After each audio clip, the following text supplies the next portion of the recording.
지연되는 수사, 무혐의와 불송치로 가려지는 진실에 민심의 분노가 들불처럼 일어나고 있습니다. 국민적 의혹을 더는 덮을 수 없습니다. 우선 김건희 여사는 대국민 사과는 물론 학위 논문 자진 철회와 각종 법령 위반 의혹에 따른 조사에 성실히 임해야 합니다. 그리고 여당마저 성역이 된 우리 여사 방어에만 급급한다면 국민이 용서치 않을 것입니다. 민주당이 특검을 부르는 이유는 따로 있습니다. 당 대표를 둘러싼 온갖 스펙터클한 범죄 의혹으로부터 국민의 관심을 다른 곳으로 돌려보기 위함입니다. 즉 특검을 대국민 호객행위로 쓰고 있는 것입니다. 민주당은 당 전체가 이재명 대표 개인의 정치적 경호실로 전락했습니다. 원래 수사 대상이던 분이 갑자기 모두의 상식을 깨고 야당 대표가 된 겁니다. 뭐 편파다, 야당 탄압이다라는 것으로 이렇게 프레임을 씌울 필요는 없어 보입니다. 김건희 여사님은 어떤 특권을 갖고 계시길래 그분만 그런 조사에서 피해가야만 하는가. 네, 한 주간의 여론 흐름 짚어보겠습니다. 배종찬 인사이트 K 소장, 이은영 휴먼앤데이터 소장 나오셨습니다. 어서 오십시오. 네, 안녕하세요. 안녕하십니까. 네, 두 분도 뭐 추석 잘 보내고 계시죠? 네, 잘 보내고 있습니다. 네. 오늘 뭐 공통된 점이 있네요. 두 분 다 붉은색을 안고 오셨습니다. 네, 넥타이 또 외투. 배 소장님, 예. 과거 추석 연휴를 거치면요 대통령 지지율의 변화가 있었는데요. 이번 네. 추석 민심 윤 대통령에게는 어떻게 반영될까요? 큰 뭐 변화는 없을 것으로 보입니다. 큰 네. 영향을 줄 만한 이슈는 없었다. 특히 이제 연휴 기간에 민심의 용광로라는 것은 휴대폰이 개인별로 보급되기 이전에는 정말 2002년 대선 정도까지 그해 추석 민심까지는 상당히 명절 민심이 정치 선거에 미치는 영향이 컸습니다. 그렇지만 그 이후에는 구조적으로 휴대폰이 보급되고 또 이제 상황적으로도 명절날 정치 이야기 잘 안 합니다. 네. 정치 이야기는 왜 그래? 싫어? 뭐 이렇게 이야기하시는 또 호통치는 분들도 계시고 또 싸우는 걸 또 염려하시는 분들도 계시기 때문에 네. 이번 추석 명절도 마찬가지로 큰 변곡점이 정치적으로 없었기 때문에 윤석열 대통령에게 미치는 정치적인 영향, 명절 민심은 그다지 크지는 네. 않을 것으로 보입니다. 이 소장님 보시기엔 어떨까요? 윤 대통령이 이번 추석 때요. 네. 분장병 오찬을 했고 또 명동 무료 급식소 봉사활동을 했잖아요. 네. 영국 엘리자베스 2세 여왕 장례식 참석 소식도 전해졌는데 지금 30% 전에 박스권이잖아요. 그렇습니다. 탈출하는 하나의 계기가 될까요? 일단은 이제 민생 현장 방문이라든지 또 조문 외교는 좋은 그 지지율 반등의 모멘텀이 될 수는 있어요. 그런데 이게 이제 그 모멘텀을 다시 한번 끌어올리기 위해서는 앞에도 하나의 모멘텀이 있어야 되는데 저는 그게 이제 영수회담이었다고 생각이 들거든요. 네. 근데 그거를 하지 않고 그리고 이런 이제 그 민생 현장 방문은 상당히 좀 잔잔한 이벤트이기 때문에 그걸 통해서 이 조문 외교까지 이어서 이렇게 지지율을 끌어올릴 수 있는 동력을 만들기에는 조금 부족하다 그런 생각이 들고 현재 지금 대통령 지지율을 보면은 요 형태의 박스권이 올 하반기 말까지 간다라는 게 대체적인 전문가들 분석인 것 같습니다. 네. 그래서 상당히 지금 끌어올리기에는 지금 역부족인 상황이다 이렇게 볼 수 있을 것 같습니다. 네. 근데 지난주 대통령 지지율 보면요. 갤럽과 그 또 다른 조사에서는 전주와 동일하게 나왔고 오늘 오전 나온 리얼미터 보니까 소폭이지만 네. 상승을 했습니다. 그렇습니다. 이 소폭 상승은 역시 사법 대전쟁의 여파라고 봐야 되겠죠. 네. 지지층들이 그래도 이 전쟁, 윤석열 대통령과 이재명 대표 사이의 대결 구도, 네. 대선 어게인, 대통령 선거 어게인이라고 하는 이 정치적인 구도 속에서 이제 보수층들이, 지지층들이 진영간 결집하는 것인데 네. 우리 시청자분들이 윤석열 대통령 지지율이 왜 곤두박질 치는 이유를 잘 알 겁니다. 50에서 40으로 10%씩 내려갔을 때 그 이유는 사람입니다. 네. 이준석, 윤핵관, 김건희 10%씩 까먹었어요. 그러니까 다시 10%씩 이 지지율이 올라가기 위해서는 이 사람 문제가 해결돼야 되거든요. 네. 근데 이 사람 문제가 해결되지 않으면 윤석열 대통령의 지지율은 당분간 30%대 박스권에 머무를 수밖에는 없는 것이겠죠. 청와대 수석 일부 수석과 그 행정관들도 바꿨잖아요. 예. 인적 쇄신을 1차적으로 했는데 예. 그 점은 크게 반영을 주지 못하나요? 그든 말씀드리지만은 지금 핵심 코어는 세 사람에 윤핵관은 한 사람이 아니네. 네. 이 세 개체에 달려 있거든요. 네. 이준석, 윤핵관, 그리고 김건희 여사. 그러니까 네. 이 본질을 두드리지 않는 이상 대통령실에 누군가를 교체했다라는 것은 뭐 마땅히 그동안 인사 문제가 많았기 때문에 해야 될 일을 윤석열 대통령이 뒤늦게 결단했다 정도의 평가만 받을 수가 있는 네. 것이죠. 민주당은 김건희 여사 특검법을 발의했잖아요. 네, 그렇습니다. 여론조사 결과 김 여사의 도이치모터스 주가 조작, 이 허위 경력 의혹 관련해서 특검이 필요하다는 응답이 62.7%가 나오는 조사가 있던데 네. 이게 무엇을 의미하는 겁니까? 일단은 그 추석 직전에 그 국민검증단이 그 논문에 대한 검증한 내용을 발표한 거, 그리고 이제 그 또 직전에 그 녹취록, 도이치모터스 관련한 녹취록 이런 것들이 결국에는 이 김건희 여사로부터 뭔가 공식적인 해명을 듣고 싶다. 지금 전체적으로 김건희 여사와 관련된 지표들은 굉장히 안 좋습니다. 지금 60%의 부정평가를 지금 가지고 있고 대통령 지지율도 마찬가지예요. 그래서 네. 긍정평가가 뭐 1, 2% 올라갔냐가 중요한 게 아니고 이 전체적으로 10명 중 6명은 지금 계속 부정적으로 모든 것들을 바라보고 있다라는 상황이 가장 중요한 그 현재의 특징이라고 볼 수 있고요. 이 지금 상황에서는 김건희 여사가 특검법이 이제 실제 발동이 될지는 모르겠지만 그 전에 반드시 이 여러 가지 의혹에 대해서 공식적인 본인의 목소리의 해명이 필요하다. 그거를 빨리 해달라라는 게 지금 이 여론의 내용이라고 저는 생각을 합니다. 공식적인 어떤 그 해명에 대한 목소리 이거를 네. 말씀하셨는데 배 소장님은 앞서 이제 새 개최를 말씀하셨어요. 근데 윤 대통령 지지율 부정평가 원인을 보면은 인사 문제가 가장 큰 비중을 차지하고 있거든요. 예. 그렇다면 향후 어떤 점을 어떤 식으로 바꿔 나가야지만 지지율 상승을 이끌 수 있을까요?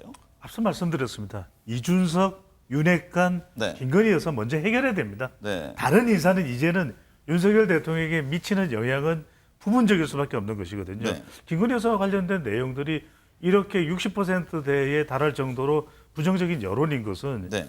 실질적으로 우리가 대선 때부터 예상을 했던 일입니다. 네. 윤석열 후보가 대통령이 된다 하더라도 김건희 여사와 관련된 이 논란은 끝이 나지 않는다. 그래서 이른바 우리 시간을 통해서 MBN 시사 스페셜을 통해서 제가 이건 부부 대첩이다. 네. 부부 리스크다.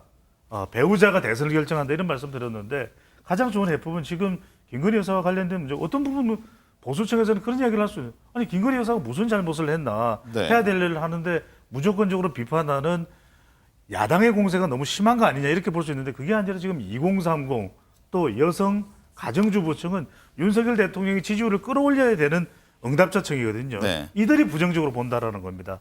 보석 또 관저 논문에 대한 궁금증이 해소가 안 됩니다. 그러니까 네. 이번 추석 명절에도 영남을 가보면 대구도 그렇고 경북도 그렇고 와 말을 못하노. 네. 와 말을 못하노. 적극 입장을 내라 그렇죠. 이거군요. 설명을 억울하면. 왜 안 하느냐. 논문이 문제면 그 논문을 해명하고 싶으면 논문이 타당한 이유를 대든지 네. 아니면 보석은 출처를 이야기를 하든지 와 말을 못하노. 이게 지금 영남권의 비판이고 그래서 대구 경북에서도 오히려 지지율이 부정적으로 빠지는 상황이거든요. 네. 이 부분을 해소해야만 대통령의 인사 문제는 가까운 사람의 해결이 우선이 돼야 되는 것이죠. 네. 검찰의 이재명 대표 수사에 대한 여론조사도 나왔던데요. 네. 코리아 리서치의 경우 표적 수사는 아니라고 본다는 응답이 52.3%, 네. 넥스트 리서치의 경우에는 법과 원칙에 따른 수사라는 의견이 50.3%, 과반을 넘었습니다. 이게 어떤 점을 시사합니까? 그러니까 어쨌든 지금 이 현재 상황이 정치에 사법화된 국면이다라는 거를 국민들도 인식을 하는 것 같고요. 그 네. 속에서 각자 이제 고관여층은 고관여층대로 저관여층은 저관여층대로 현재 상황을 뭔가 이게 굉장히 정치적으로 크게 대립을 하고 있고 서로에게 곤욕을 주려는 그런 상황인가 보다라고 인식을 하는 것 같습니다.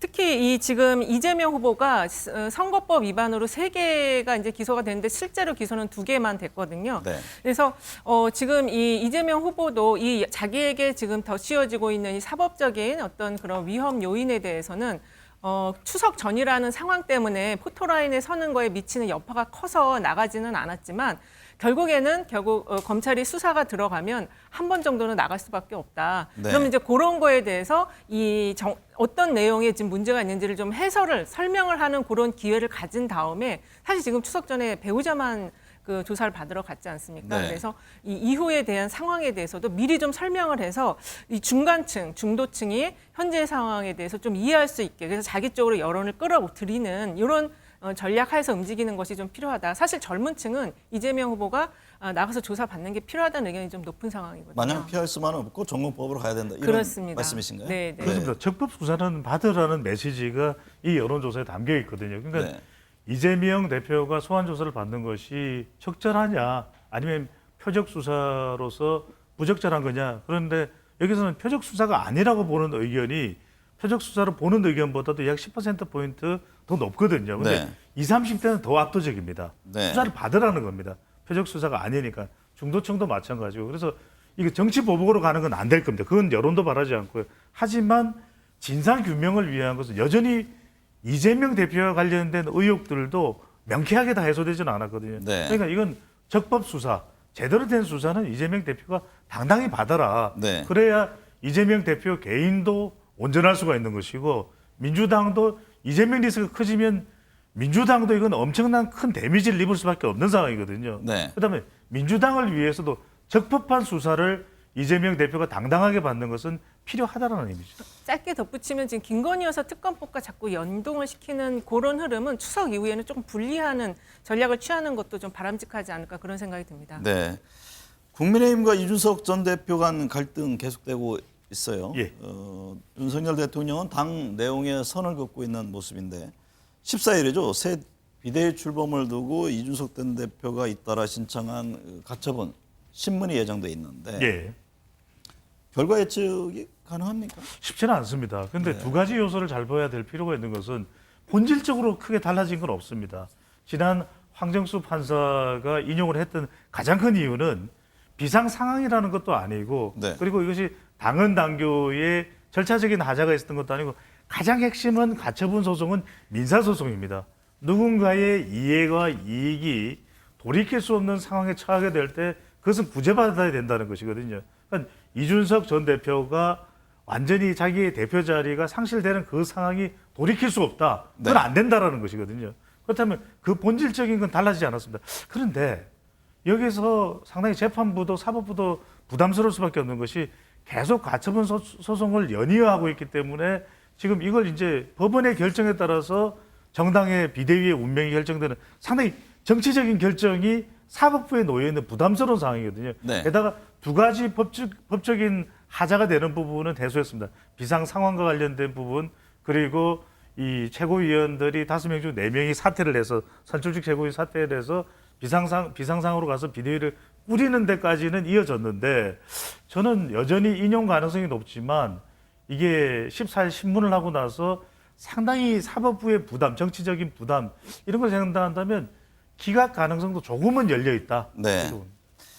국민의힘 혼란에 대한 책임이 누구한테 있느냐 이런 네. 여론조사도 지금 계속 나오고 있고요. 지금 이제 비상대책위가 출범하면서 당내 권력 구도가 어떻게 될 것이냐, 네. 뭐 신윤핵관 이런 예. 얘기도 나오는데 네. 그 부분에 대해서는 어떤 진단이세요? 일단은 지금 신윤핵관의 이름이 벌써 거명이 됐습니다. 윤상현 의원과 그 이제 여러 명 초선 의원들 이렇게 얘기가 되고 있는데, 요거는 정말로 대통령의 향후에 이제 지금 박스권에 갇힌 지지율에 상당히 치명적인 위험 요인이 될 수 있다고 저는 보고 있고요. 네. 특히 이게 지금 핵관을 그 1년도 안 된 상황에서 지금 친박 계열로 바꾸려는 움직임이 있는 상황은 결국엔 대통령이 믿고 의지할 사람을 일단은 지금 뒤로 뺐다라는 얘기입니다. 그래서 굉장히 좀 위험하고, 사실 지금 코리아 리서치의 그 국내임 혼란에 대한 책임을 그 지난 100일 조사, 100일 때 8월 15일쯤 했던 조사와 비교를 해보면 그 윤핵관에 대한 비중이 높아요. 여전히 35%, 그때 35%, 지금 34%. 그다음에 윤석열 대통령도 그때 28.6, 지금 27.8인데 이준석 대표에 대한 책임 의견이 더 높아졌어요. 네. 이 8월 15일 즈음에는 22.5였는데 지금 27%가 아, 오히려 돼서 더 높아졌군요. 네, 이준석 대표의 그 계속된 연이은 가처분 신청에 대해서 이제 국민들도 안 좋게 보고 있다. 그래서 아마 이준석 대표가 이번에 그 봉사활동, 수해 현장 봉사활동을 갔던 것으로 보여지고, 이렇게 되면은 이 가처분 전국에서 이제 일단 어떤 인용이든 뭐 기각이든 나오더라도 이준석 대표의 영향력은 상당히 줄어들고, 그렇게 되면은 결국은 조기 전대 국면으로 저는 바로 이제 갈 것으로 봅니다. 네. 그렇게 되면 갈등은 더 격화될 수 있는 것이죠. 그러면요, 벌써 이제 차기 당대표 선호도 조사들이 나오잖아요. 예. 전대 말씀하셨는데 유승민 전 의원이 23.6%를 얻어 1위를 기록하고 안철수 의원이 2위가 나온 조사가 있던데요. 예. 물론 국민의힘 지지자들 여론조사는 다릅니다. 나경원 전 의원, 안철수 의원이 상위권인데 향후 그러면 당대표 선거 흐름은 어떻게 전개될 것으로 보세요? 당대표 선거는 국민의힘 지지층에 좀 무게가 실릴 수밖에 없을 겁니다. 네. 물론 이제 국민 여론조사는 전체 응답자를 대상으로 할 수가 있는데 당원도 포함이 되거든요. 물론 이준석 전 대표가 뭐 당원 지금 교통비보다도 버스비보다도 싼 당원 비용이다. 계속 당원비다. 독려하고 있습니다. 당비다 이렇게 당원 이야기를 가입을. 동의를 하고 있습니다만 그렇다고 해서 당원에서 전세를 역전시키는 참 쉽지가 않습니다. 네. 지난번에도 지난해 6.11 전당대회에서도 당원은 이준석 전 대표가 뚫지 못했거든요. 그런 만큼 이 이몽 여론은 당 대표의 흐름은 국민의힘 지지층 쪽에 무게가 실리면서 나경원 또는 지금 여론조사상으로 안철수 쪽으로 갈 것이다. 하지만 이 전당대회가 전개되는 그 과정과 끝나고 난 이후에 당 바깥의 여론은 악화될 수밖에 없습니다. 네. 왜?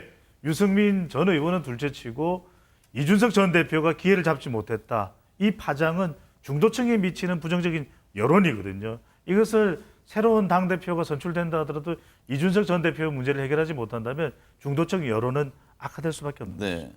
민주당 보면요. 네. 김건희 여사 특검법 발의했고 또 김 여사의 장신구 대회 의혹 관련해서 윤 대통령을 고발하는 등 이른바 이제 당 결집에 나서는 모습인데 당 지지율에는 어떤 영향을 줄까요? 결집 효과입니까? 아니면은 하나의 사법 리스크가 부각돼서 부정적인 요인을 가져올까요? 일단은 그 어떤 상황이 되든지 간에 지금 이제 민주당은 하나로 단결이 되어 있는 상황입니다. 특히 지금 최근에 이루어진 전대에서 단일한 목소리를 내는 지도부가 구성이 되어 있기 때문에 상당히 이제 앞으로 그 결집된 통일된 그런 모습을 보여줄 것이기 때문에 당 지지율이 지금 어떤 조사에서는 40% 육박하는 상황이고 이미 국민의힘을 초월한 지는 좀 오래되었어요. 당 지지율은 많이 차이가 있더만요. 예, 그 이제 ARS냐 뭐 네. 전화율 조사의 차이는 있지만 그렇더라도 국민의힘을 넘어섰습니다. 넘어선 네. 지 지금 한 달 이상 진행되고 있는 상황이어서 지금 국민의힘은 단결이 되기보다는 이게 이제 가처분 전국에서 저는 바로 조기 전대 국면으로 가면은 다시 또 윤핵관과 비핵관의 싸움이 이루어질 것이고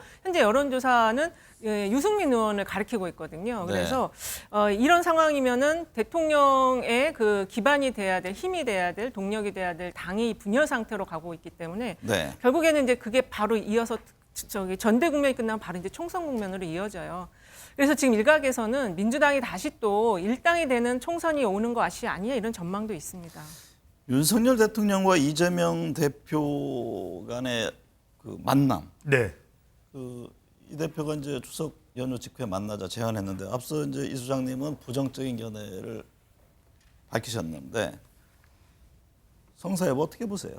저는 쉽지는 않을 걸로 봅니다. 그럼에도 불구하고 저는 해야 된다고 봅니다. 네. 그런 국민 여론이 더 압박을 가해서 윤석열 대통령이 이재명 대표 또 다른 야당의 대표까지도 포함해서 만난다 하더라도 저는 만나야 된다. 네. 내 민생을 위해서. 지금 30% 지지율의 윤석열 대통령이 민생 아니면 없습니다. 지금 사법보다 또 남북 관계도 중요합니다. 하지만 더 중요한 거는 국민들이 먹고 사는 문제 민생이거든요. 반도체와 2차 전지인데 이를 위해서라도 지금 물가도 올라가고 있고 영수회담을 하되 저는 조건을 주면 됩니다. 네. 사법 이야기는 하지 말자. 오로지 민생을 이야기해야 돼 어떤 법안들을 우리가 통과시키고 중소상공인들을 지원할 수 있는 방안들을 어느 시간까지 협의해서 통과시키는데 모든 것을 이 주제로만 정해서 한정해서 영수회담, 민생회담을 하자. 그리고 정기적으로 매달 한 번씩 또는 분기별로 한 번씩 하자라는 것을 정하는 것이 필요한 것이죠. 네.